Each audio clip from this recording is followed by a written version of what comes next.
Good evening, everyone, and welcome to Telling Tales. Here we tell atmospheric stories together through the medium of tabletop role-playing games.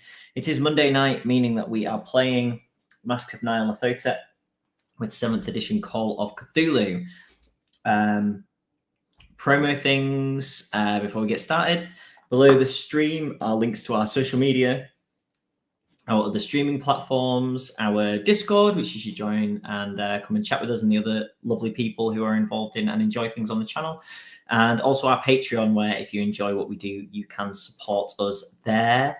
There will be a 5-year channel anniversary video being released in the near future. Next Friday now, the 31st, Halloween evening, some of us will be playing a little Call of Cthulhu one-shot also, so keep an eye out for more details on exact times and stuff for that. But for now, we can get started with this. So the group are now on to, I suppose, the second sort of full chapter of their journey, having done the prologue of Peru and also completed their investigations in New York following the death of their friend Jackson Elias. They uncovered and at least somewhat thwarted the cult of the Bloody Tongue in New York, and now following up on some leads and heading to England on a boat. So let's bring on, I'm just going to go the order everybody is on the bottom of my screen. So Steve first, who plays Edwin Price. Hey, Steve. Hello, Johnny. Somewhat thwarted. What's this? You never like to give too much of the game away. If I tell you everything's going to be fine, then I'll only get complaints. Well, we'll know you're later lying then, yeah. How's Edwin feeling about returning home-ish, at least? Yeah, looking forward to it. Probably still having, flashbacks of the situation in the apartment and, shooting a lead cultist surrounded by zombie figures and tens of cultists. So, yeah, probably not sleeping great. Don't forget having vaulted somebody through a window also.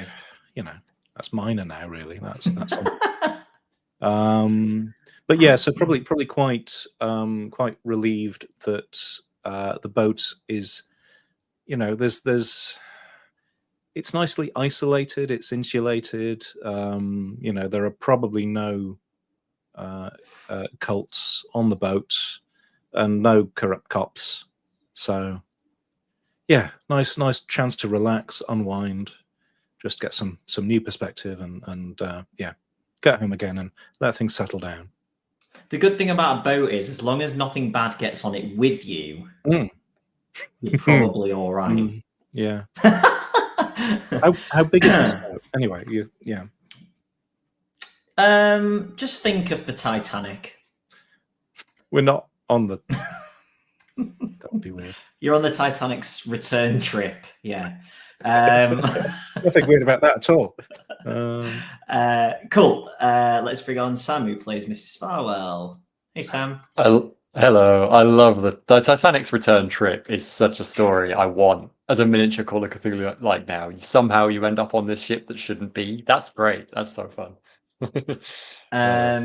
Yeah, same question. How's Mrs. Farwell feeling in the aftermath, and also thoughts of returning to England? I think she's feeling pretty great, actually. There was definitely a few episodes of serious anxiety about this going to Juju House, which I think we're all feeling, to be fair, but I think Miss Farwell's perhaps embodying that more than most. And it turned out remarkably well, almost, GM frustratingly well, I feel like, which is nice. So the cops were really helpful and we made it through. So I think really Miss Farwell is kind of feeling pretty happy about it. I mean, we're 2-0 for no great disasters, defeating terrifying abominations, so she's feeling pretty confident at this point. And on the ship, I think she's having a whale of a time reading these absolutely safe, and several books that she's managed to acquire for herself. Cool, thanks. Justin, who plays Mr. Farwell. Hey, Justin. Hello. Yes, same question. How's Mr. Farwell? Yeah, Looking forward to getting I home. mean, yeah. I feel like we're just popping into England. Really, I don't expect there to be long. You know, I check the mail, make sure we didn't leave the water on or something. You know, stuff like that. But really, in and out. You know, and we off to Africa. I think before we can count lickety splicket. You know. All right, nice. I can't foresee anything detaining us. So Absolutely. Let's bring on Jack, who plays Ted Hobbs. Hey, Jack. Hello. How's Ted? Is he looking forward to getting home? Is he going to pop into the office? Yeah, I think Ted's going to pop into the office and try and sell the story, I guess, of New York, but also as an ongoing series in the investigation, you know. And hey, eventually maybe even a book. If only he knew a publisher that had just, you know, had their main cult writer viciously murdered. Are you trying to say you're profiteering from Jackson? This is the long term. Someone's got to. Well, there's man's boots. That's the only way you get profession in publishing. Sorry. Yeah, but he's probably quite bored on the boat now. He's probably written up what he needs to. Because what is the journey time between the US and the UK? It's not like. Jonny, I expect you to have this at your fingertips right now. I do know this actually. It can be between about 5 or 9 days, depending on prevailing winds, etc., etc. And what direction is the wind blowing from right now, Jonny? I was going to have you, somebody roll, but we'll do that in a moment. Yeah, so is it a party look roll? Oh, you're going to do a group look roll, yeah, which I think is Justin. So you could probably do it if you want, Justin. Yeah, he's sort of getting ready to pitch this story to the editor of the London newspaper.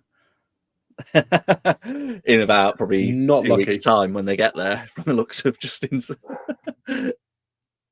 Yeah, but in terms of, you know, the eldritch horrors and stuff they've encountered, again, I think Ted has a resilience in that. That was just some severely injured people, but they were not zombies. You know, there's a rational explanation still. Okay.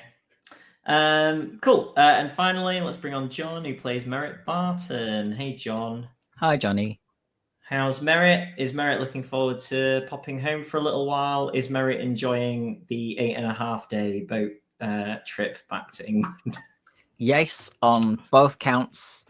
He's very happy that he is no longer in fear of being busted by corrupt cops. He's very much looking forward to getting back to the office and checking how his student Dominic is doing. And he's very happy to have 8.5 uninterrupted days of linguistic study now that he doesn't have to worry about, I don't know, hunting down a murderous cult. Hopefully. Unless Johnny's about to tell us otherwise. The cult of the return of the trip of the Titanic. No. Okay, great. Thank you. So a couple of things I was going to say. John, I have a mental note, but not a written down note, that you had asked Dominic to look into something. Yes. Can you remind me what that was? I asked him, a complete long shot, to visit the British Library for any overseas reports of murders reported in Hong Kong in 1922-23.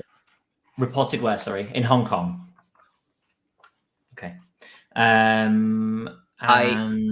also have a note that I talked about after we went off air, when you said, does anyone else want to do anything else in New York? And we all said no. That I wanted to talk to Lieutenant Poole about whether there was any investigation into Austin's partner's death, Yes, you did.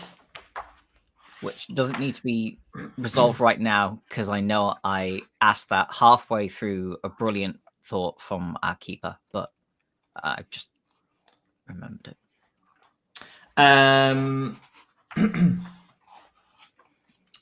Cool.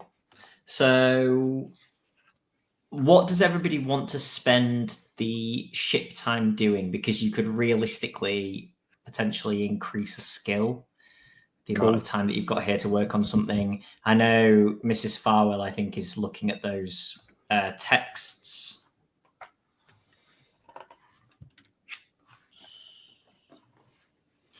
How would that work? Is there a rough mechanism for that? I'm gonna say it would depend on what it is Sure. that you want to try and improve. But I'm quite happy for you to basically make an additional improvement roll on something as if you would tick to skill, as long as it's something that's feasible for you to have done. This is a ride skill. Is there a horse on board? There probably is, but you may get thrown off if you try and ride it. Great, then I'll increase my swim skill as well. And evade and Just sneak around the decks, like hide everywhere, or just spend all your time dodging. I think someone could definitely work on their pilot boat skill, couldn't they? Mate, I don't tempt me. Don't tempt me. I'm looking at this pilot boat skill and going, I'm so annoyed that I didn't get to succeed that rowboat one when that episode I wasn't here. I've got it. Firearms. We can all do target practice on the ship. I'm sure they'll like that. Would they? I might get cross about that. That's. I mean, they do that in League of Extraordinary Gentlemen, the film. And that's such a good film. So I based my whole life around that film. Right. So yeah. Do you think it is possible to train persuade on this, or psychoanalysis? Or is it which is the one that does like reading people? One of those two skills is things. Psychology. Because I have like nothing in psychology and I have very little in persuade. Basically nothing in persuade. So I wouldn't mind. I mean, working on those or first aid. I would genuinely say that you could spend like some time every day basically observing people and almost trying to like socially engineer them to like you could pick a piece of information that you want to persuade each person to give you and kind of work around it. If that was something that you wanted to improve, that's how I would say that you would sort of potentially do that. And you can have done that if you like. Yes, I would like that, I think. Okay. Yeah, feel free to make an improvement roll, which you would be very unlucky to not get, I suppose. Unless I roll under 10. Ooh, I rolled 20, so that was pretty close. I will improve my psychology then. I think Ted, after he's finished writing, will probably tinker with his camera, as the kids call it, to improve my mechanical repair skill. Okay. He doesn't want to be in a situation like, what happened. And, if we are leaving major cities behind, which I think is Sign's point that we might be, it'd be nice to be able to fix his camera. On the move. On the move, yeah. So, yeah. I have quite high mechanical repair skills, so I don't mind tutoring. Yeah. There we go. Yeah, that's... Yeah. Yeah. Cool. Yeah, I mean, I've been very unfortunate to pass a skill roll of 20, but now would be the time. And then it's a D10 again, is it? If we fail that roll? I love the idea that Farwell teaches you really badly. Yes. Yeah, it's D10 for improvement rolls. Hey, look at that. A 0, which is a 10. That's great. Ooh, wow. Nice. Or nothing. It's great or bad. There we go. No AI assistant. I don't need this simplifying. Thank you very much. God. Thanks, Adobe. Yes. I'm torn between improving sleight of hand with card tricks or maybe throw, actually. If there are like sort of, games, sports or whatever to be played on the deck. Yeah, there definitely would be. Seeing how instrumental throw was. There's probably short mat bowls. Yeah. Or something like that could be. There's got to Cool. be something to do on our. You've got to be able to throw like on a ship the size of the Titanic. You've got to be able to throw a ball about. It's Which it's half kind of the Titanic are we on? thematically- 'Cause it's split, isn't it? So Oh, the bowls They're all- from the other half. Oh. maybe we're still at lucky. school, so it's really difficult to play. Excellent. Don't mean the Well, I failed my HMS roll. Gigantic. Did you get that, Steve? Yes, I failed the roll. I got 7 extra points. So, Very nice. hooray. I like how Wilfred and Ted have both gone to actually study something, and then Edwin's just gone, I'm just going to play a lot of games. It's like days. Join the competitive league on the ship. I'm sure they would have had shooting on a boat like this, like clay pigeon shooting. I sure think they'd they will have have, it. Or seagull like- shooting. Yeah. I mean, they probably yeah. won't do anything. but like in the middle of the ocean, I'm not sure how many seagulls there are. Maybe there's loads. I don't know. I don't know. I'd imagine if it's a big ship, there'd be nests on the ship, right? So maybe they'd go. I don't know. I've Might be never been albatrosses on a if it's Sperry like- in the middle of the Atlantic. Usually albatrosses like this. Seems- Like most other birds tend to be shorebirds, so they won't follow big ships out for Isn't it like beyond a certain absolutely? point because they come back to land. Isn't it absolutely cursed to shoot albatrosses? Isn't that like something that's Yes. like a major it is. maritime faux pas? Somebody wrote something about it. I can't remember. Only if I think you're it's on a 'cause they're ship. one of I think it's because they're one of Wait. the only birds you actually run across in the middle of the open ocean, like far away from land. Usually. So are you shooting it or not, Justin? No, thank you. Okay. John, you were doing linguistic study. Yeah, I don't think I would have picked up like manuals for anything more useful before I left New York. So I would like to train my Arabic because that is what I was studying when I went to New York. Dog. She's being very noisy. Yes, that's absolutely fine, John. I very much failed that. Wonderful. For a minute, I thought you meant failed, in a way that you passed it. Oh no. No, I scored 97. Oh, but I only went up by 4. Still. It's all right. What's that as a percentage improvement? I went from 16 to 20, so that was a 25% improvement.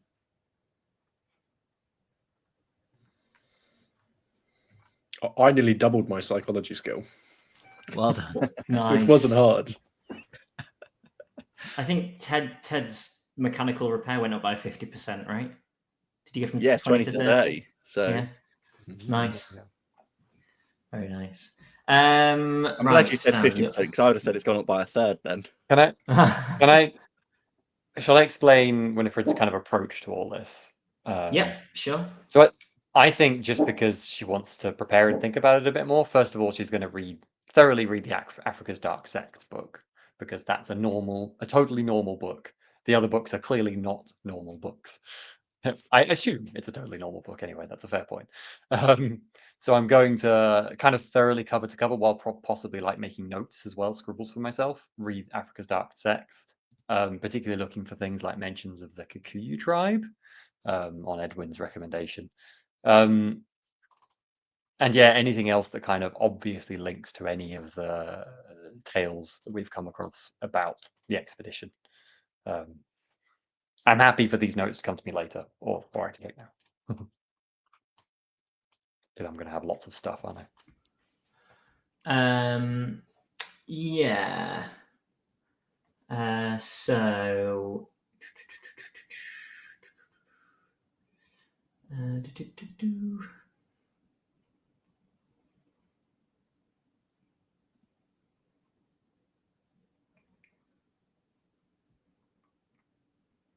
Imagining like Okay, so your time looking through Africa's dark sects,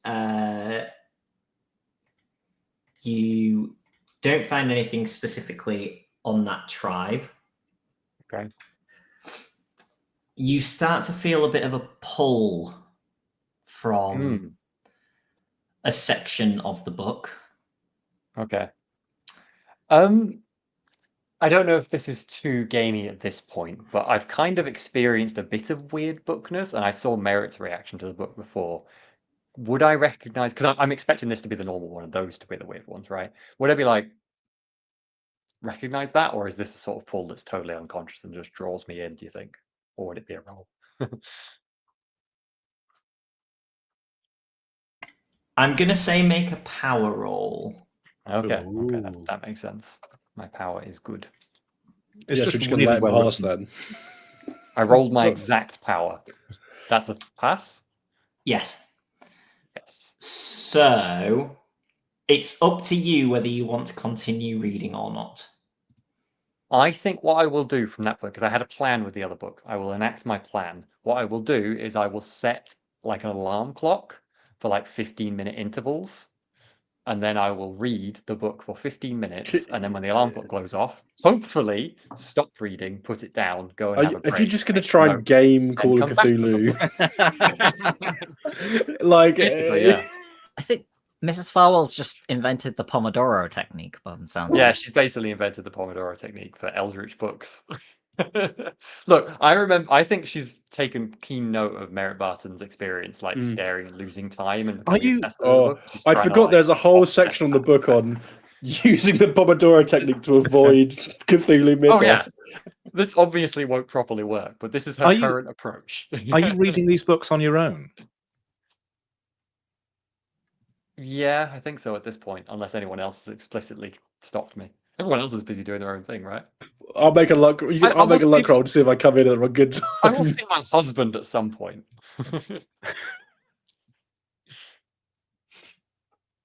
It's probably fine. You know, we probably won't Yeah, find you floating in midair with glowing eyes or anything like that. Yeah, that's my current approach, Johnny. I'm absolutely happy with you saying it doesn't work at all and I lose myself in the book, obviously. Okay, what I'm going to say is the first 15 minutes go by, and you, the alarm goes, and it breaks you out a little, but the pull is significantly stronger now than it was before. And can you make me a hard power roll? Okay, I can try to do that. On the half, which I fail. Okay. So that is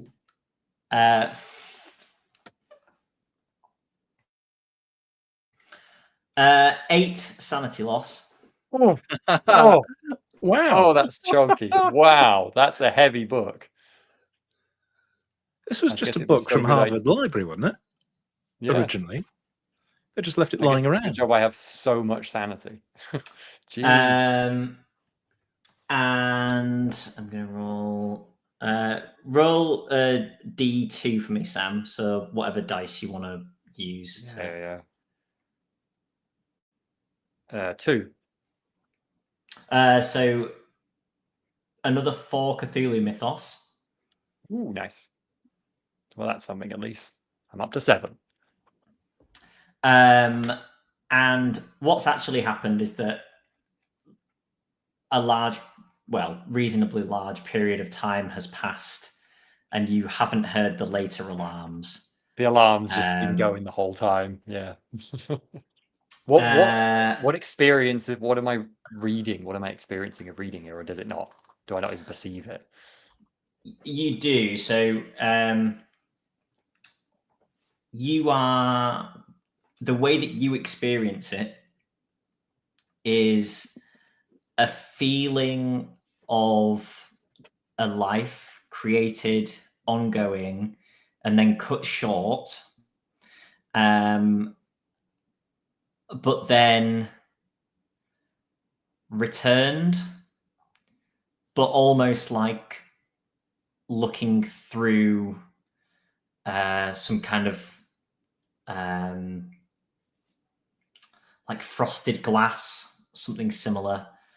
So you're still experiencing the world, kind of, but incredibly dimmed.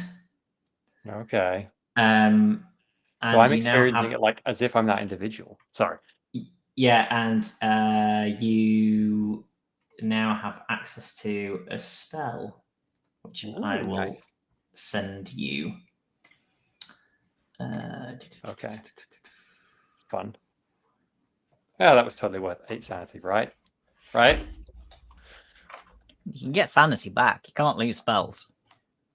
I would like to point out we've now learned the Pomodoro technique not effective against eldritch books. You know that now. That knowledge is with No, you I know that forever. now. Wilfred, I've come up with a new technique. It doesn't work. Like, Yeah, I love the idea. You're leaving to go and like study people in like, I don't know, the lounge or something. I'm like, I've got this new technique for reading. I'm pretty sure it'll work very well, husband. And then you come back, I'm just there like.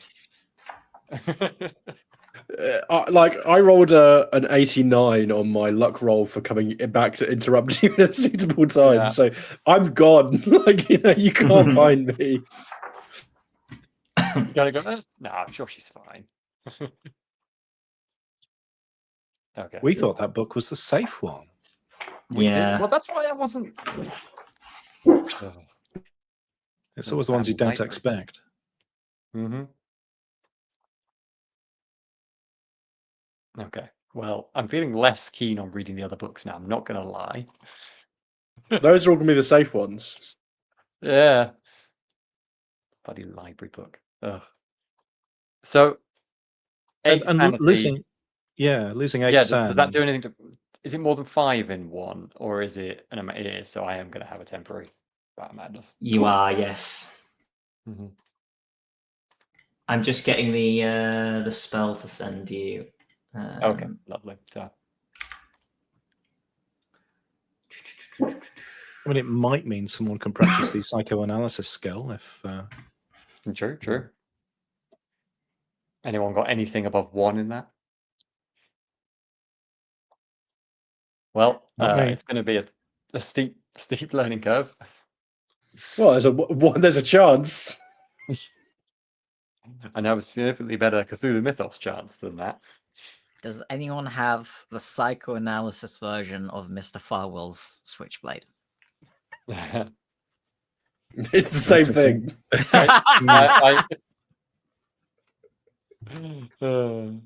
Darling, are you okay? I'll get the knife out. We're not going to make it back to England, are we? Terrible. Oh gosh. Okay, I've sent you that on Okay. Discord, Sam. I'll actually send you it as Lovely. a text as well, if that. Thank you. Yeah, text would be good. I can copy and paste. Hi. Lovely. Okay. Turns out that book was bad, and now I get to be temporarily insane. So, okay, only for 7 hours. I'm gonna say, based on what you said, that you're kind of catatonic. Yeah, that makes sense. So Wilfred comes back to you, essentially sitting. Would you be at a sort of chair and table in your room, probably? Yeah, I think that's safe to say. So it's kind of eyes open, slouched, maybe mouth slightly open, and the book just open on the table in front of you, and the pile of books next to it. Okay. What does the page that she's on say? Loads of words. Oh, good. Okie dokie. I think I would try to rouse Winifred. This is unusual behavior for her, and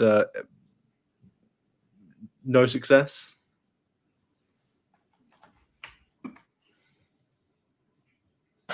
Nothing. No, No, but she's. You do the check. She's breathing. I did my first aid, obviously. Yeah, check all the things. She will sort of, if you do a hammer on the kneecap, the knee will move and that kind of thing. I don't think I'd go that far. I think I would, seeing that she's clearly unwell, I would kind of maybe like move her to the bed, like put her to bed, and then go and see if there's like let's say maybe there's somebody who's got a cabin that's nearby, and I'd let them know, and then I would go and look for to see if there's like a doctor on board. Corporal Shane. Yeah, Shane. Corporal Shane, you're right. Yeah, go to Corporal Shane. He's my fix-all, and I don't trust those ship doctors. You know what? I'm gonna roll. Yeah, that's a success. So Shane basically tells you, like, sees the situation, and makes an assessment on it, and says not to worry, and basically to put her to bed. Yeah. Okay. And that she'll almost certainly be fine in a few hours. And this is getting on, like, this is probably like dinner time. So Shane says to, if she's not right by the morning, then let him know. Sure. No, that seems sensible. Cool. So about, let's call it, 1 a.m. Mrs. Farwell kind of snaps out of basically your brain processing this swirling mass of things that you've learned will allow you to do this thing, basically. I think I'll come to. I'll just be like, "We've risen. Shouldn't have risen." I think I'd have stuck around for this, and I'll let you know the time, and say that you were out. You were worrying us for a second or two. I'm gonna go. Like I'll check that you're okay, and if you are okay, I'll go lecture Corporal Shane. It's dark. What happened? Yes. Like I go with the time. And I explain. You've just been. I came in around. This time, and you weren't really. You seemed like you were. I don't know. Almost like you were asleep. The book. Where is it? Over there. I kind of gesture to the pile of books on the table. I think I should have been more careful. No harm done, hey? Hey? I think Miss Farmer's face is just pale and white, and she just kind of stares at you. Ah, well, yes. Then maybe you should have been more careful.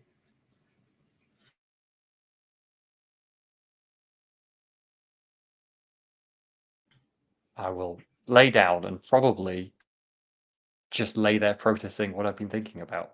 Well, what I've been catatonically absorbing. But now I will slip out and let Corporal Shaw know that you've woken up, and I'll give any more updates if things develop. Cool. So I think everybody's sort of activities have been covered there, haven't they? So the journey, towards the top end of how long it could take. There's no super bad weather. You just get unlucky with the wind. It's a headwind most of the way. But eventually you arrive in... Oh, maybe a luck roll again. See which ship you got. Or 36 over 31. So fail. Okay. So you arrive in Liverpool, and you have the best part of a day's journey to get you to London, where I assume you're going, but maybe you're not. Does anybody have any other plans on? Oh, I should know. Before you left, Ted, Rebecca Schosenberg gave you the name of the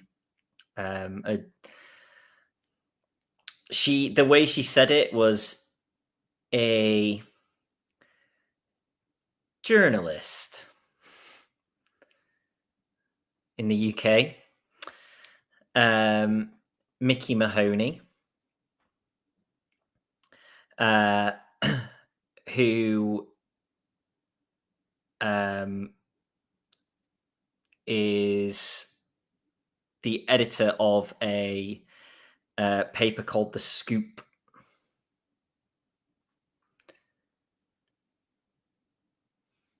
Okay. Did she give any? Do I know what The Scoop generally covers? She basically told you that she thought there was a good chance that Jackson may have spoken to him based on the things he writes about. You get the impression that she thinks he's a bit of a hack.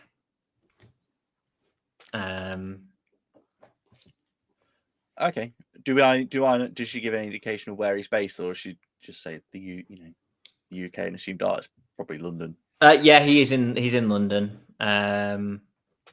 I don't think that you would know beforehand where the office is, but you could easily find it, either from picking up a copy of the paper or going to look at the records or what have you. Yeah, I think I'll go pick up a copy of the paper and have a flick through anyway before going to arrange anything with the guy. See how much of a crackpot he is.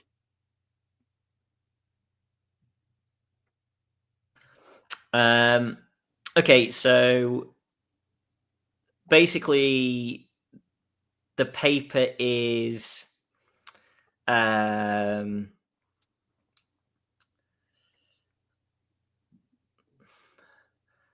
trying to think of like almost tabloidy. It's kind of tabloidy. But basically everything in it is sort of over-egged. There are things of like, could this be a monster that has done this? If there's been like a slew of deaths in an area, it could potentially be blamed on something supernatural. That's the kind of paper that it is. The kind of shock paper, but there'll also be things like, pictures of like people on the beach in underwear or whatever in the paper as well. So just anything that anybody may or may not find inappropriate is basically in this newspaper. Okay, so like a cross between like the Sun and the Fittian Times or something. Yeah. Sounds like a British Institute. Like it's like...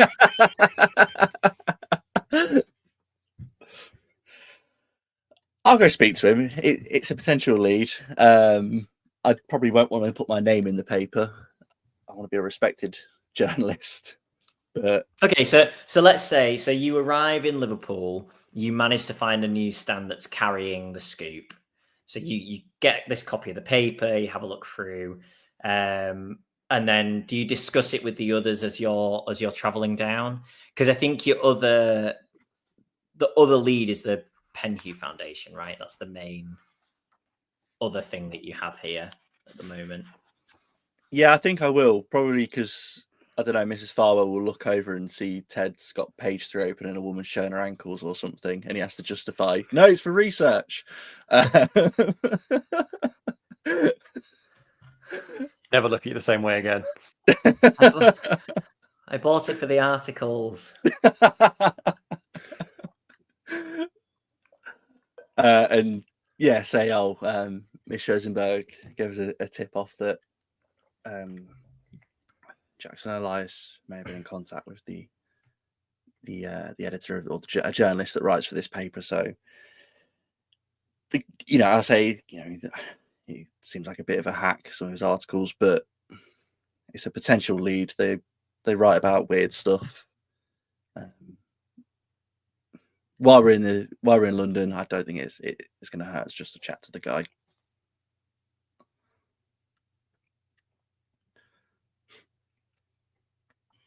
I just feel the need to point out that women did show off their ankles in the 20s.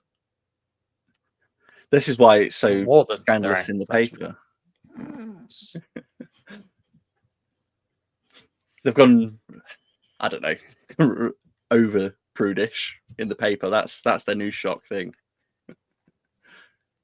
Oh, right. Yeah. We should encourage them to try that nowadays. Be a new tack, like increase their popularity.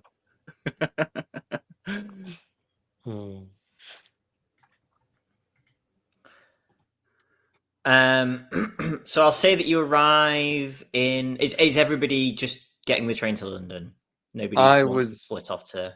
I mean, it'll be going to London and back out again. My first priority would be to go to our country house and Where do we live? elderly grandmother. Okay, child. Yes. Well, it depends how much. Where do we live? Honestly, though. It depends how much you live there, because I feel like we're quite an independent couple, so you might not. Wow. consider your home. You might. I don't know. Mr. Barr was just going to go visit his grandfather and just Yeah, you're probably rage at him. Where do we live? In my head, our primary residence is the house on the townhouse in Oxford Street, and then the old family home, which I don't go to very often, We live on Oxford Street in Suffolk, which is like where my grandmother lives, and I want to visit her once at least while I'm here, and then I probably won't see her again because I don't really like her. But she's very old, and I feel like I should go see her. So yeah, I'm heading to the countryside near Ipswich. I tell Wilfred if he doesn't want to come, I'm not going to begrudge him that. Cool. No, I how long you've been unwell? Yeah, probably spend at least a few days with her in the old house. Sure. Okay. Are the others? Are the rest of you guys planning on sort of pressing on, or do you want a few days to deal with any side affairs also? Either way is fine. I mean, I'd maybe take a couple of days just to go home, pick up the gun that I left at home, rather than take to New York, which I think now I might be more tempted to yes, bring it with me. But yes, write some letters explaining what went on in New York to my good friend, just to keep him sort of abreast of the happenings, and then travel back down to London to meet up with people, I presume. Cool. John, did you want to spend this time to go see Dominic and yes, catch up on any correspondence I have as well? But yeah, just basically check in with him. I imagine he's been sort of partially, not exactly running. I sometimes do like translation services, like by correspondence. I imagine he's been doing the ones of those that he can, but has mostly just been Dr. Barton is out right now kind of thing. But yeah, checking in to see if there's anything urgent in the correspondence, keeping a track of him, seeing where he's got to in his studies, maybe pointing him in the next direction, that kind of thing. Cool.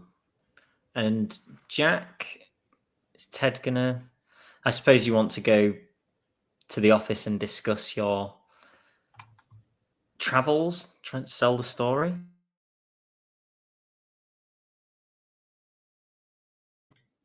Muted on mute.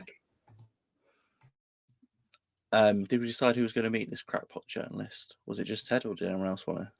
Well, that was the question. So it depends if you want to all do it together in a few days' time after you've arrived back, or if you want to do that on your own in the interim.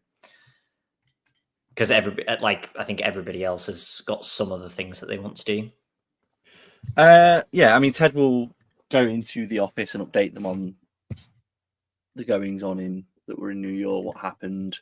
Probably present the first of his series of articles that he wants to write, and the photos to the editor to be like, give me some money to do this.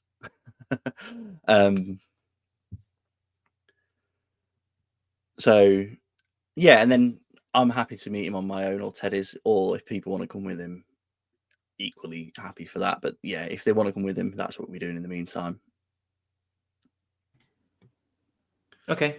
Yeah, I suppose open it to the floor then. Would everybody like to... You could have decided this before parting ways. Ted can meet his crackpot journalist friend on his own. Wow.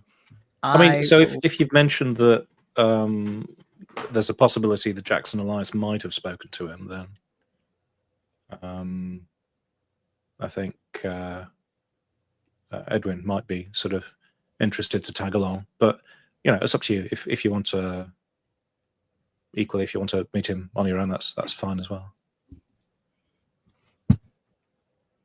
No, Edwin can come along. I'd be happy to go with you. I'm also in. I mean, I think most of us are in London, but yeah, I don't mind coming along. The more, the merrier. I think we'll all go. Other than the Farwells, from the sounds of it, because they're in Suffolk.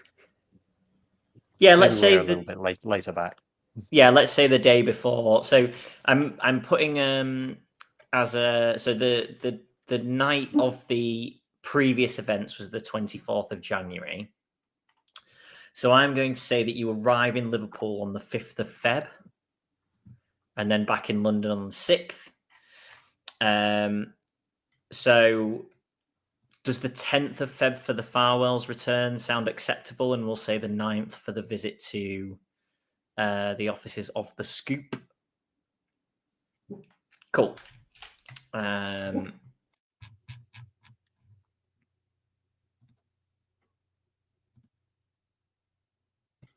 So yeah, the like all good newspapers, the address for the office is in the paper for you to write into with any spooky or saucy stories that you may have. And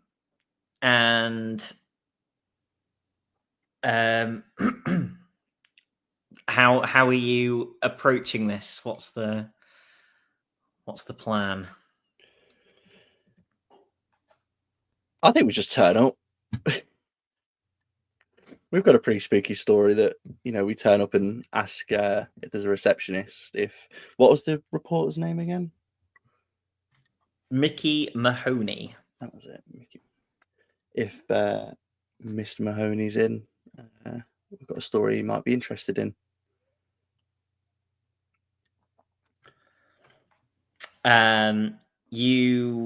So the office is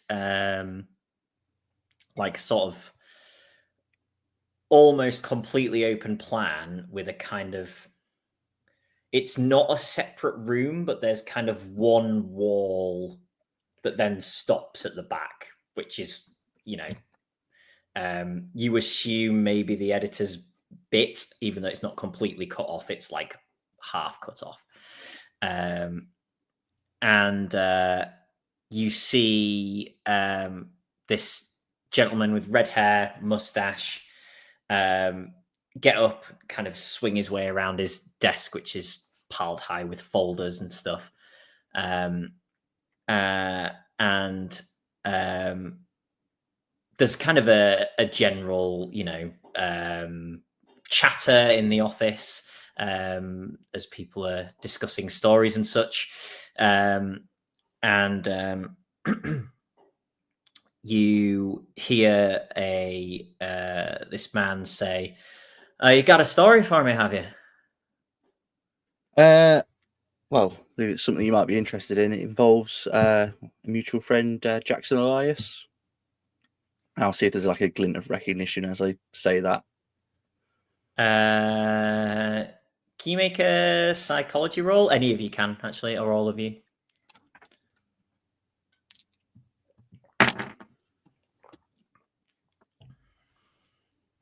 That's a fail from me. That is a botch from me. Oh, Are we? So I did forget. Did the Mrs. firewalls are not Farno- there. No, that's No. fine. Never mind. That's my. I would have passed by 1 point Oh. my new score. Oh my god. From a Okay, great I distance, rolled. Mr. Firewall's like, I rolled my 10s dice and a D8, which I mean, I got 0 on my 10s dice, and I've got 10 in psychology, so I should pass. So I got 9, so I almost didn't. Sort of. Well, I'd have passed anyway. I got a 9 which is under my 10, so I passed. That is as a pretty irrefutable fact. you get tick psychology straight away. Nice. Yeah, nice. Okay, yes, you see a recognition and then a little bit of suspicion. I'll say, specifically around his death. You can see that the suspicion eases slightly. Right. Well, come through. Follow him through.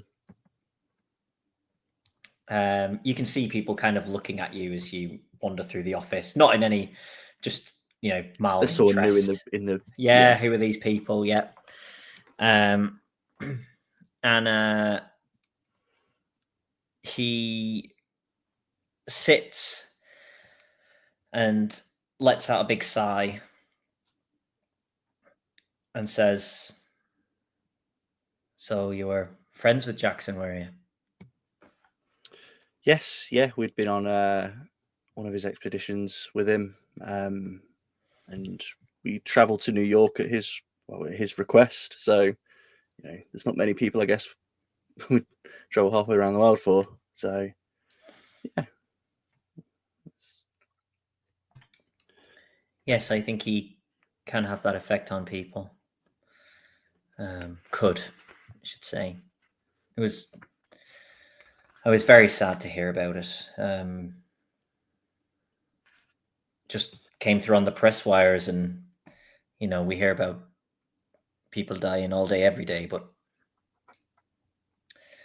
that's the first time it's been somebody that I know come through. So Yeah, it's not great, and we'll see, circumstances weren't great either.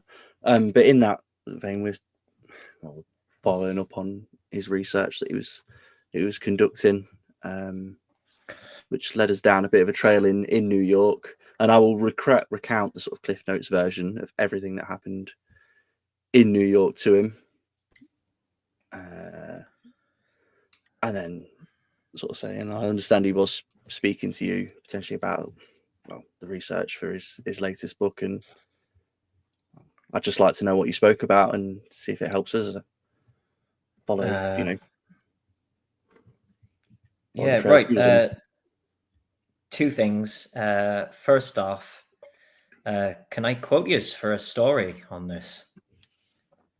I think Ted will have to be a bit coy with whether he can actually put his name to it, just because of the deal he's probably struck with his existing thing. But he has 2 other people here that, or at least we can be named source. I can make up a name. I wouldn't worry about that. There was a group of us there. If someone wanted to get in touch with someone else, Ted can't stop them. So yeah, just Okay. We've come to you for information. We've got to give you something back. I can could give you £5 for it.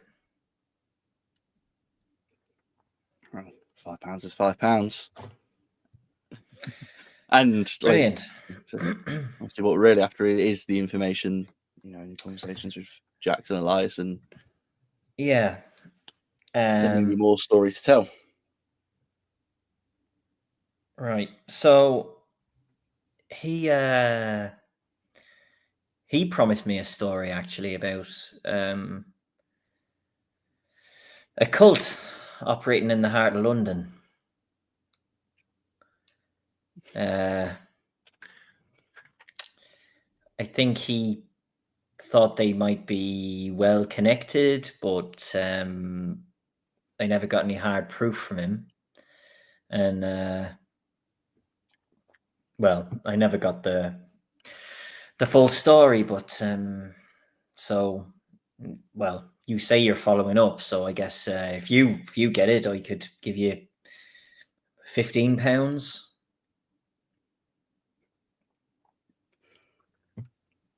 Yeah, you know.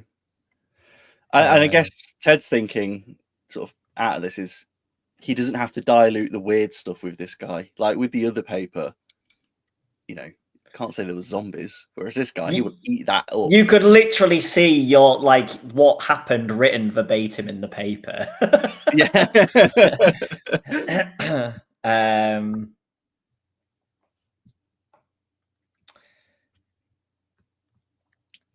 So yeah, that, or you know, anything else that's strange or gruesome, anything really that you know might not make it into the broadsheets. Yeah, I mean, there's, you know, we're definitely encountering that in our travels. I suppose there's no point, yeah, the Peruvian expedition, trying to get money out of him for that. It's already in a book now. I think the book version was normalized, though. It wasn't the full salacious details. Was it? Yeah, Jackson kept some of the kept a lid on some of that. I thought we agreed we would not be publicising the location of this. What I've learned about Ted through playing this, and this wasn't planned, is Ted is a bit. Ted likes money. Likes money. I never considered that I am greedy. Look, I all I'm saying is that I don't think money. You know, when has a Farwell ever done anything out of avarice?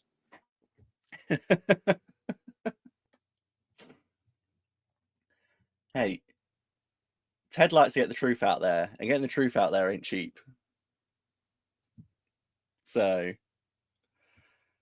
plus, in the scoop, no one's going to believe it anyway. So, oh yeah, exactly. Like this is why Ted can. Yeah, there were a couple of zombies down there. So one of them got shot in the face. There was a weird pit, and it's just yeah. From what you've described, I think Ted is feeling a real kinship with Mahoney here. Do I get a sense of how much Mahoney believes in this sort of thing, or does he write it going, "Yeah, it's a load of rubbish, but it sells"? Probably the latter.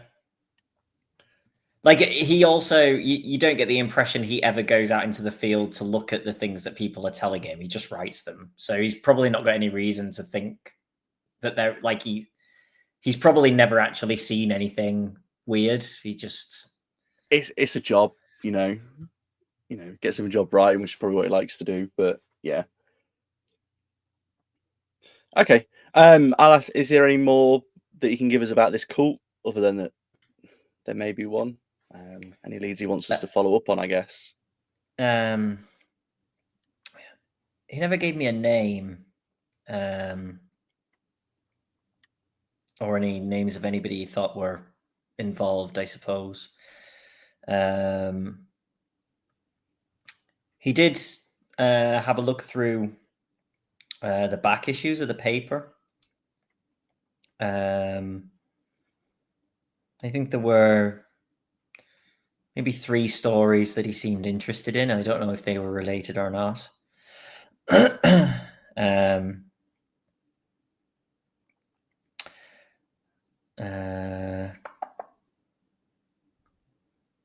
But yeah, I don't know if he followed up on any of the ones that he was interested in, because he seemed pretty rushed and desperate, and not long after I met him, he left back for New York, I think.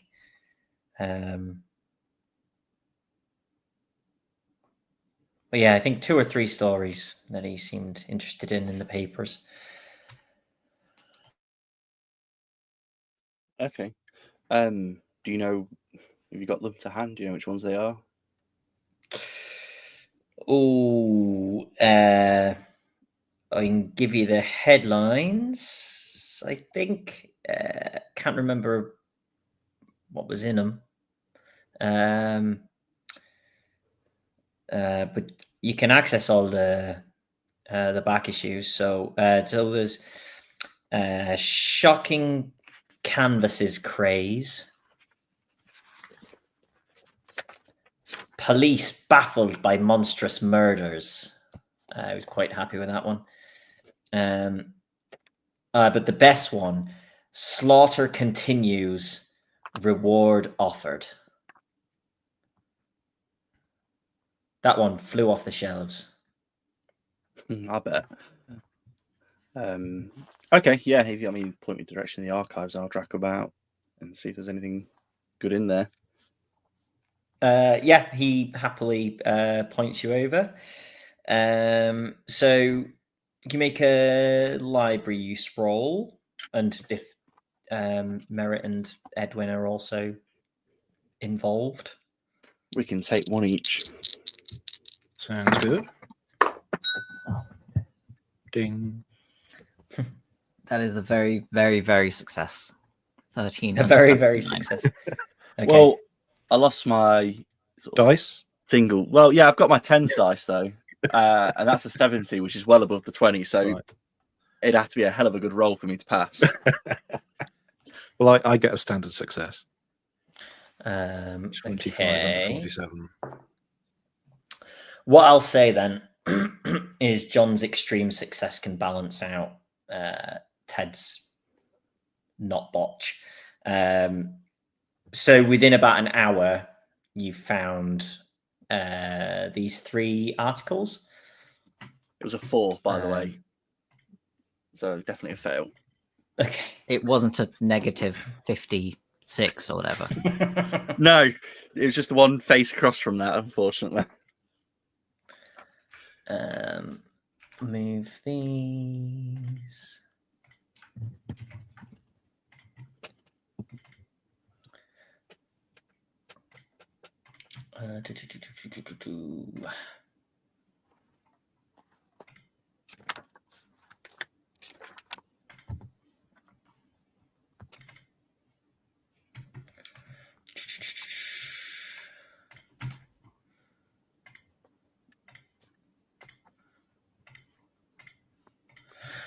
Okay, I will chuck you Off. a new link. Oh, cool.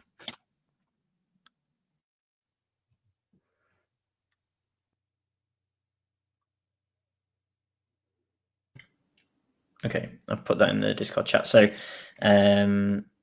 we can discuss if people disagree with Steve's original idea, which, well, I said, do you want them in, like, splitting into the different places? So you're now going to have like an England handouts bit. And I will share these on screen.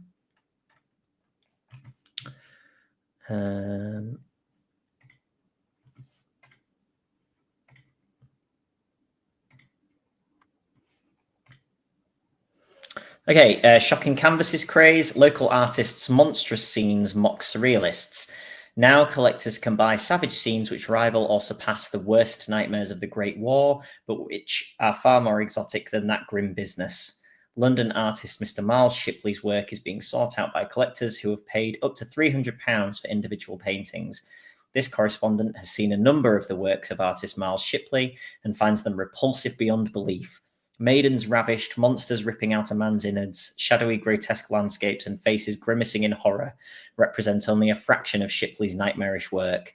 Despite their repellent content, these works are conceived and executed with uncanny verisimilitude.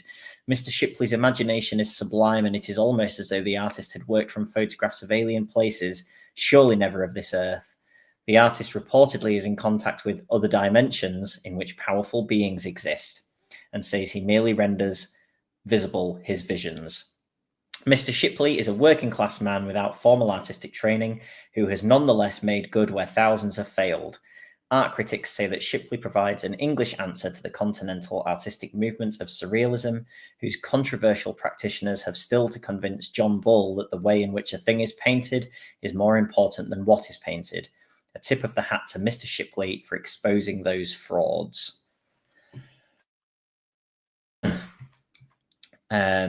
The second. Oh no, it won't let me scroll across.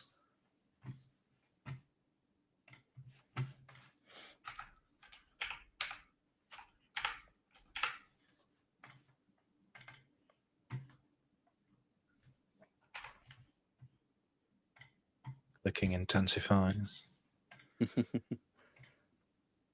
Make a library use roll, Johnny. Okay, police baffled by monstrous murders. Killer beast shot but still alive? Derwent Valley residents shocked last month by 2 murders and a serious assault on a 3rd victim are still without a satisfactory explanation or perpetrator of the dreadful attacks. At that time, Lesser Edale farmer George Osgood and resident Lydia Perkins were torn to shreds in apparently unrelated murders on consecutive nights. On the 3rd night, wheelwright Harold Short was nearly killed but managed to drive off his attacker, which he described as a grisly creature. According to the Lesser Edale Constabulary, a rabid dog was shot and killed on the night of Mr. Short's attack. The police believe the matter to be closed. Nevertheless, local residents have subsequently claimed to have seen and heard a strange beast lurking about the area. Reportedly, the good folk of Lesser Edale still endure sleepless nights due to the bizarre wailings of the beast on nights of the full moon. Readers of the scoop are reminded of their esteemed journal's long-standing danger protocols and are advised that the picturesque cloughs of the Derbyshire Peak District have been declared to be a zone of high danger. Residents of the Midlands are advised to remain indoors at night and to report all mysterious happenings to the police and to the scoop. Nice.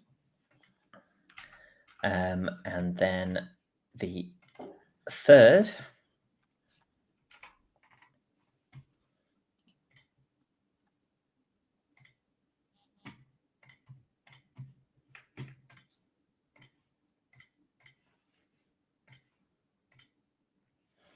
Slaughter continues, reward offered. An unidentified foreigner was found floating in the Thames last Tuesday, the 24th. Another victim in the so-called Egyptian murders. Inspector James Barrington of the Yard refused to comment when asked by the Scoop. Sources exclusive to this journal state that the victim had been beaten severely and then stabbed through the heart in a manner curiously similar to other murders that have taken place over the last 3 years. The connection seems obvious, but New Scotland Yard has yet to confirm that the deaths are connected. Inspector Barrington and his colleagues appear baffled and no closer to catching the heinous perpetrator of these crimes. Londoners cry out, "When will our streets be safe?" Readers of the Scoop are reminded that this esteemed journal has a reward, now standing at £24 for information leading to the apprehension and conviction of the murderer. Be vigilant.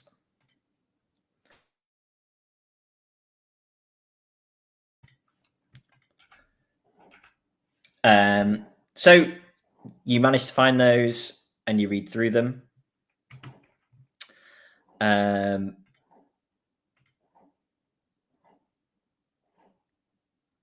What stands out to me is this Egyptian murders. Yes, is there anything else about that anywhere? Maybe if I check like the issue before then or something.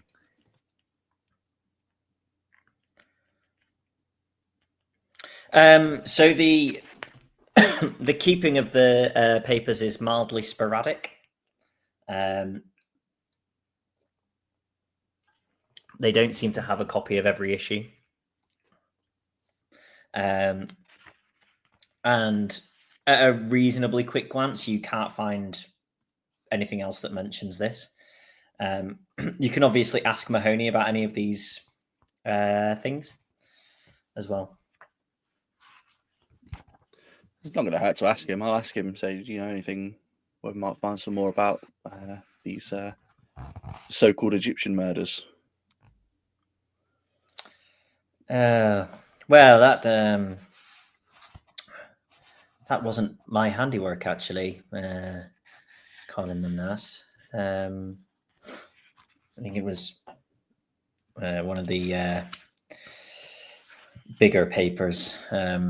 But I know, I remember Jackson thought that they were connected. And I think he actually went to speak to, is it Barrington? About it after he'd been to see me. It's the only thing that I think he might have actually sort of followed up on from these things.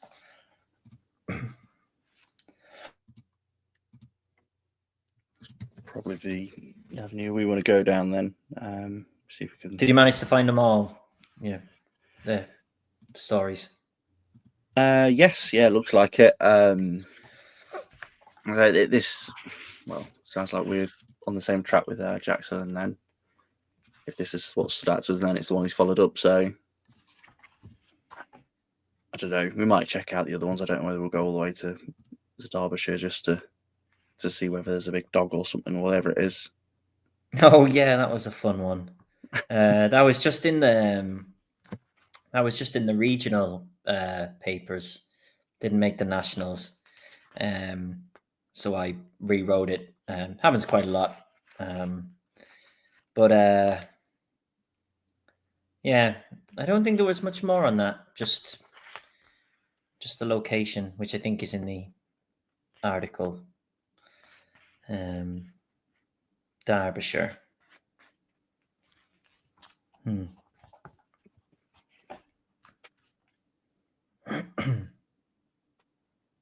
I think I think this has given us enough to go on for now. You've been a big help. Thank you. And whatever we find out about this cult, I'm sure we can work together and give you the scoop. Very good. Remember, £14.50 on offer for you. Pretty sure it was at least 16, but we'll call it 15. Oh, Ted's made a new best friend.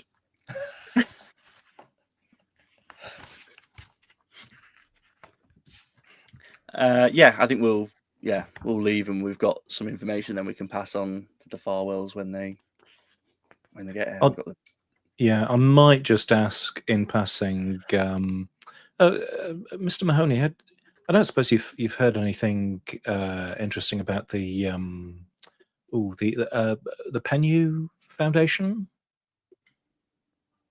Oh, they like the Egypt lovers, right? I'm not.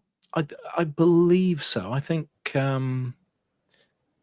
Yes, I think Egyptologists is the correct term, I believe. Yeah. Yeah. I think. I mean, I don't know much about them. I think they just fund research and expeditions and the like. I think Jackson was going to see the director. Is it Aubrey Penhew? Maybe. No, he's the one who. Oh, I don't know, but the director of the foundation.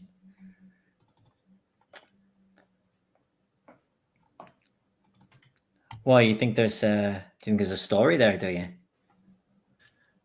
You can see his eyes widen. Nothing like that so far. Simply a name that's cropped up. It sounds like these Egyptian murders, though. That does sound rather similar to what we saw in New York. So, Right. Same lot, do you think? Hell of a commute.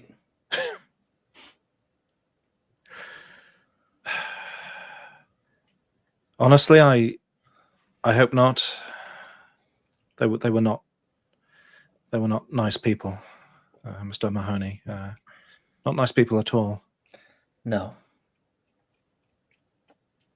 Certainly not.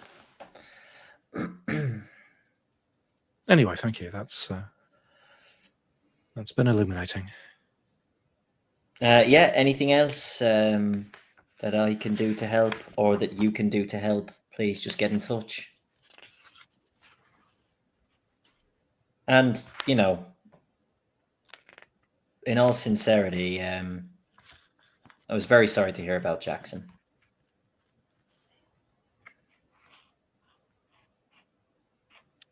Yes, it was a terrible shock. At least in some small consolation, we believe. Well, they've been brought to justice, so that's something. Yeah.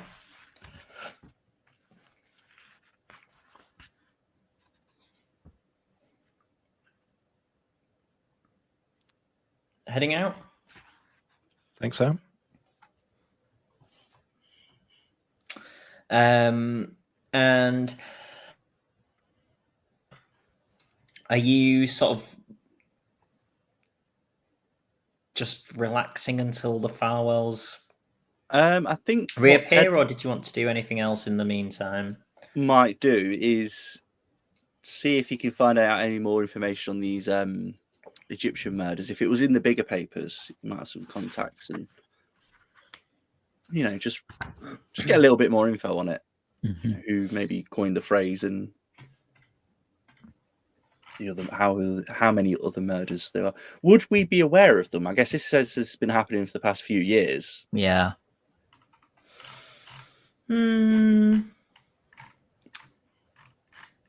It's possible. Um,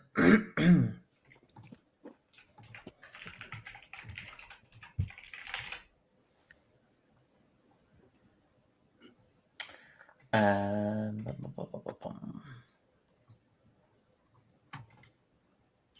don't know what a good role would be for how meticulously do you read the morning papers for the past 3 years.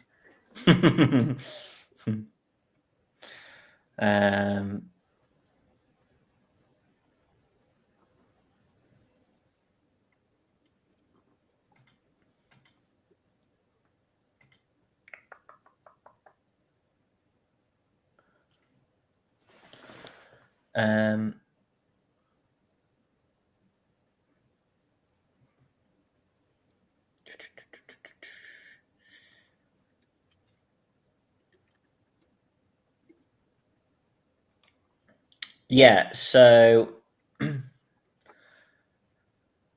you probably would be aware of them in the sense that, as much as a reasonably normal person would be aware of any kind of string of things like this that had been happening for roughly a year.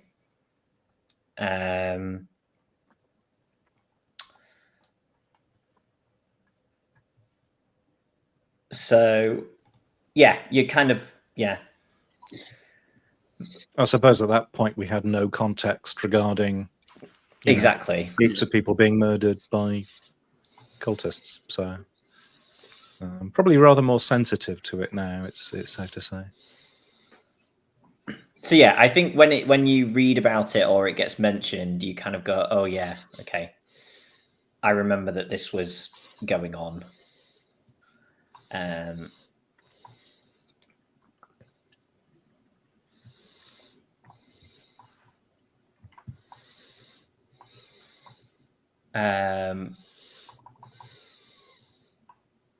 But yeah, other than that, I think you probably don't know loads.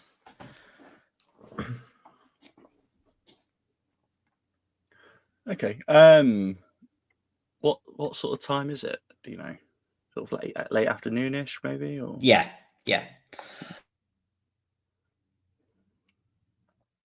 maybe And I'll we're just expecting the firewalls back in London tomorrow. Is that? But yeah, in the morning, yeah. Yeah. We'll say we plan to get an early train in. Actually, you guys got anything better to do? Just maybe it's a lot. Go to the library and look at some old newspapers and just see if we can dig out any more information about it. Then, at least that's what Ted's going to do. I've got I a think trail to go down, and might as well spend the evening doing something. that's what Merritt was planning on doing. Yeah, maybe head to the British Library or something. Yeah, Edwin was considering something similar, but looking up the background of the Penhew Foundation, if that's something that would be either available in newspapers or journals or that sort of stuff.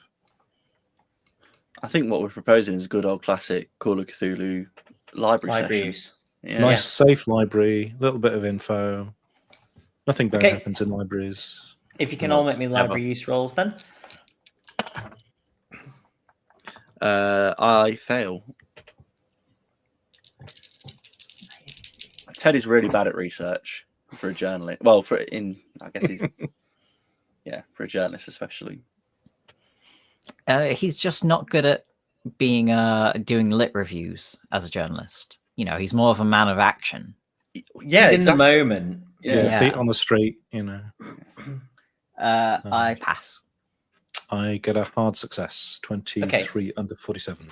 So remind me, sorry, the specifics of what each of you were looking for.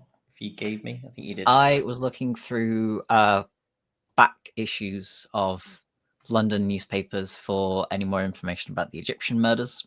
Yep. Same for Ted, really.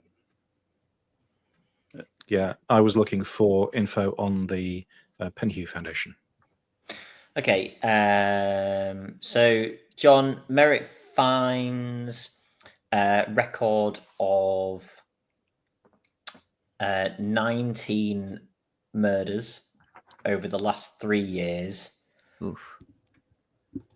Each have a similar MO. So the description basically as was in that article in the Scoop. And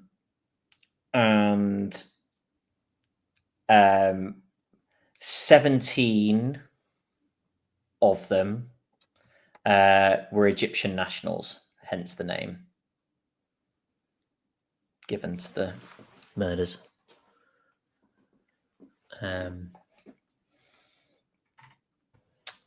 Interesting. And Steve, you wanted info on the Penhew Foundation. Okay, so the current director is Edward Gavigan, which I think you had on the business card. Yes.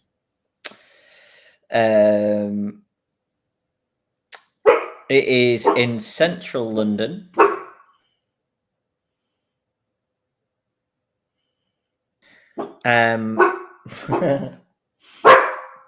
Fireworks. Oh no. They have a dog.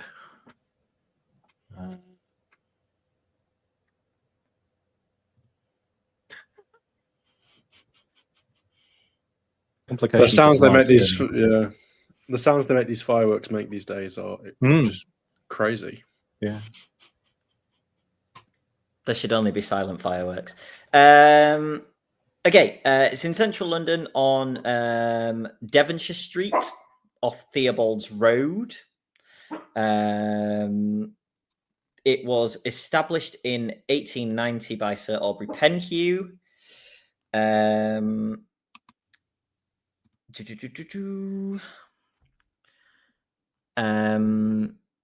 You find that it issues grants to scholars undertaking the study of Egyptian history and antiquities.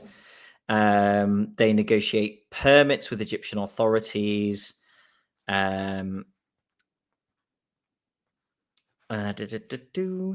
About 20 digs in Egypt have been supported by the foundation.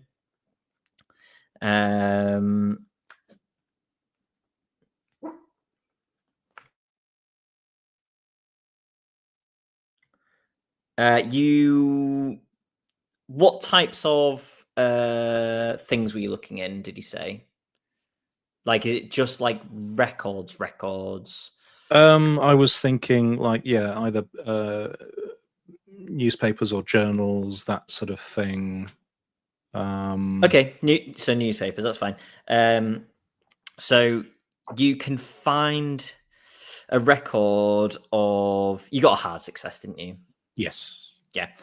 So many of the sponsored digs have been overshadowed by some kind of tragedy while in Egypt. So about 20 people in all have died while the digs have been taking place. A few took their own life, but the rest appear to have been murdered by locals. Okay. Did you say 20 deaths? Yes. And the foundation currently has a dig underway near Cairo, led by a Dr. Henry Clive, which is excavating on the Giza Plateau.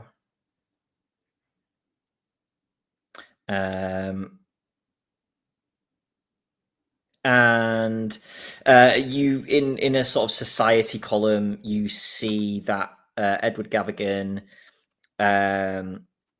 is described as a wealthy and learned scholar of ancient Egypt and the right-hand man of Sir Aubrey Penhew, as was.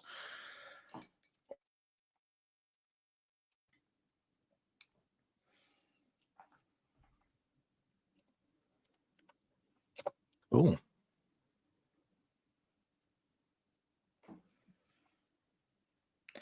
And Jack, whatever Ted was looking for does not exist. Well, he was looking at this for the same thing as merit. So if we... Oh no.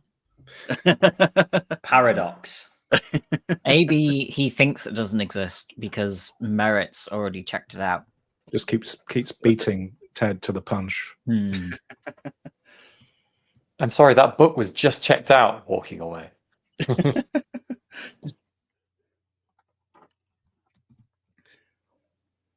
Cool.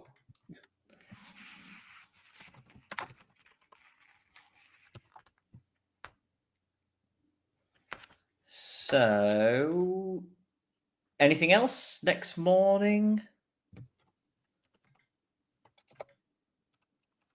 think we just gather up what we've learned and get ready for the Farwells. Yeah, Triumph have some return. breakfast, check the papers. Yeah. Is Create there, a PowerPoint slideshow. is there a specific area of London that is known to be like popular with Egyptian immigrants, or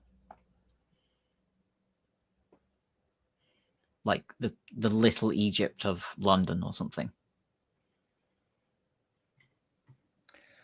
Good question. I'm trying to think if you would know that. Considering that Yeah. I've been studying Arabic.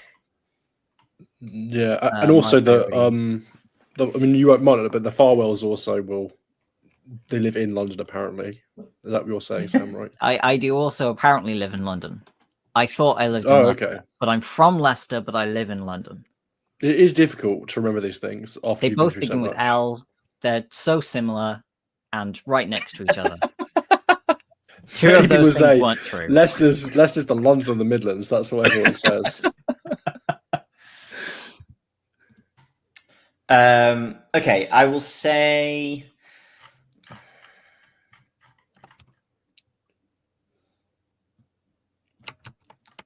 that you don't know of a like general area. Not a Little Egypt. No. I don't suppose the descriptions of the murder victims gave the locations of their murders. That might be something we have to maybe pry out of this James Barrington, if we can get to speak to him, and if he wants to speak to us, of course. I think you think that is likely. Mm.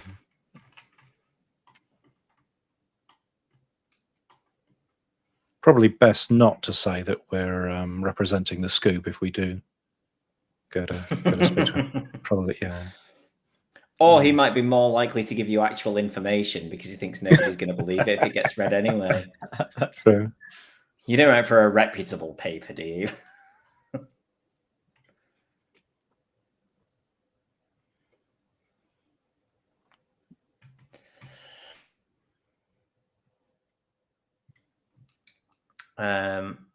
Or you're mostly just compiling information and waiting for the firewalls to arrive.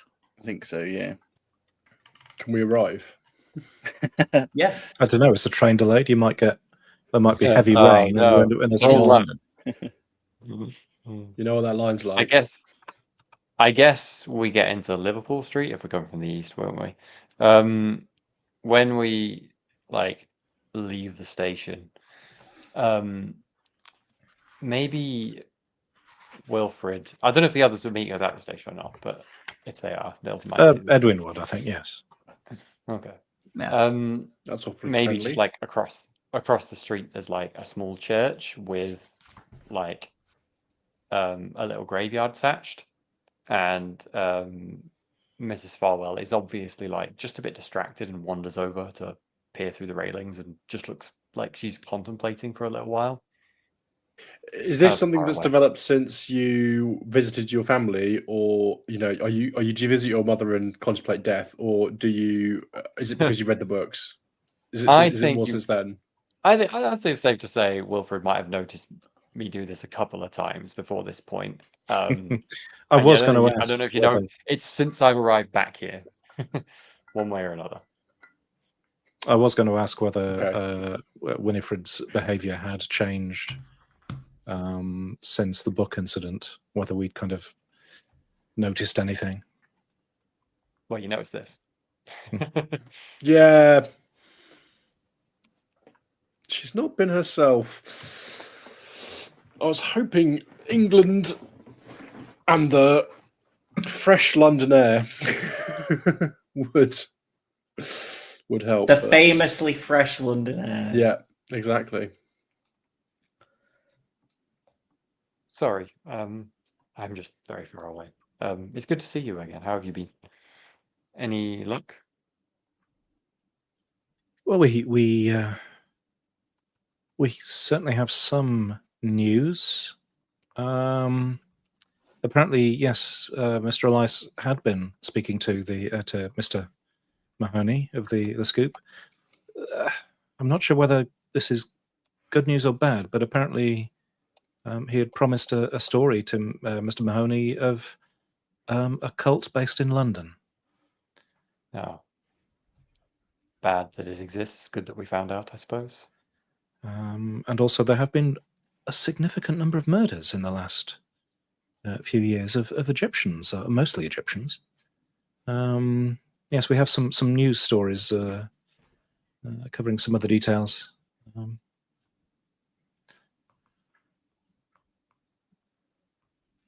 But yes, no more than that. We spent yesterday in the library, and Do we have any more details about the types of murders? I mean, other than the people who were being murdered, were they united by being particularly gruesome or ritualistic or something?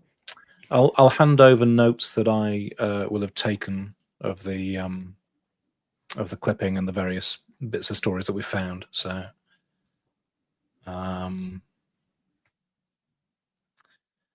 there were, well, they've all been killed in a similar manner, and it does sound somewhat akin to the murders in, well, maybe not in, well, they do sound related. Some sort of ritualistic elements, maybe.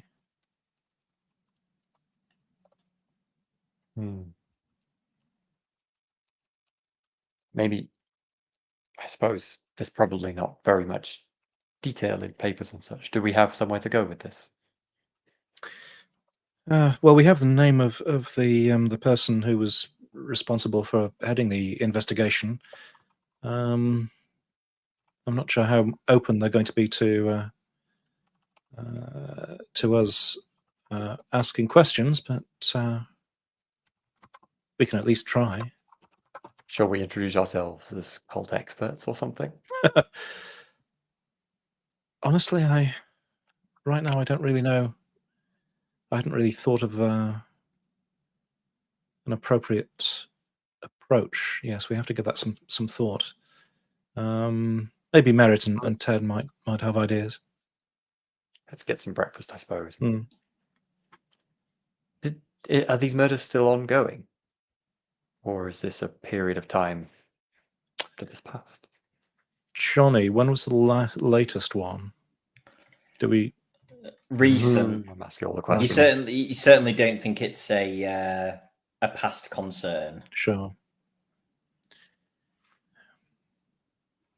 Yes, they're certainly not old enough to be written into the history books just yet, Winifred. I see. Concerning. Not something we want to hear about in our home city. And of course, there was, well, yes, that Jackson's letter as he travelled back from England to the States was, I presume, something happened here that upset him somehow.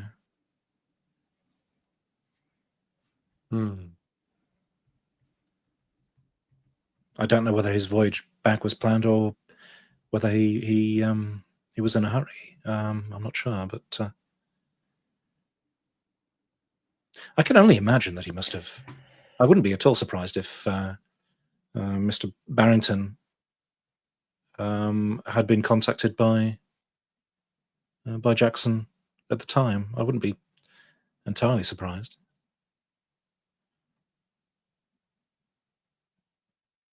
Yes, no, that does make sense. I just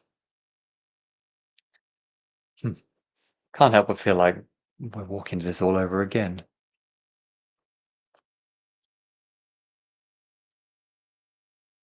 Yes, I know what you mean. That's as good a point as any. Let's leave it there for this week. Here we go again. Here we go Thanks, again. everyone. Can you imagine a cult ritualistic murder going on behind us and we're all just there like, here we go again. By the fifth time, we'll be old hands at it and just, we'll have a playbook. Oh gosh. Thanks, everyone. Thanks, everyone who's watching. If you have any questions or comments, put them in the chat and we'll discuss them shortly. Are we playing next week? I think somebody's away next week. I know who's away next week. Yeah. So I think if everybody else is around, I think we will be on a Monday. Whether we do this or whether I spread my one shot over Monday and Friday, we can discuss off stream. Ooh. So I think there should be something on a Monday and something on Friday. I've been mulling that over in my head about whether that might work depending on who's doing what. But yes, something on Monday and something on Friday next week. Links to everything below the video. For the most up-to-date updates on everything, join us on Discord. Everything gets posted in there. 5-year anniversary video coming soon. I think that's everything.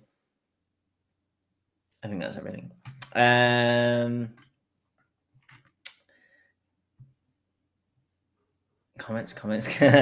I'm going to put some comments on the screen. I'm going to use my powers.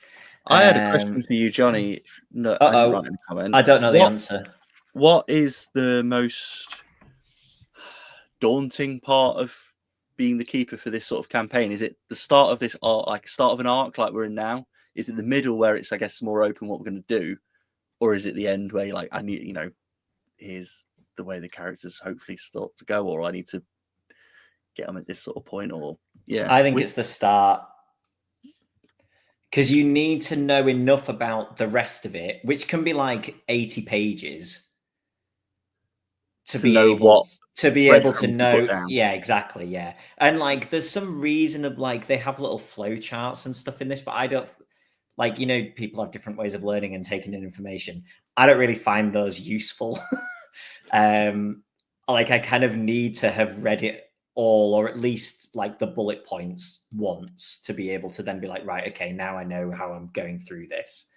So yeah, the start is a big bulk intake, and then I can kind of just do things as it comes up, because I've got a vague idea and I just need to get the details.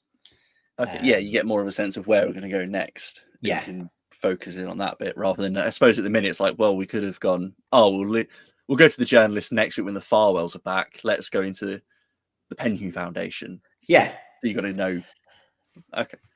Yeah, it just occurred to me. I thought I would ask. But I'm getting like reasonably good at knowing roughly how much will fit into a session. So I didn't think you would get to going to the Penhew Foundation or going to Barrington today. Based on a little bit of kind of, you're saying we're slow. Prep at the start. No. It's just I'm getting to know how, the more I do it, the more I'm getting to know how much 1.5 to 2 hours is in, which isn't a long time terms. in terms of tabletop role-playing games. Like,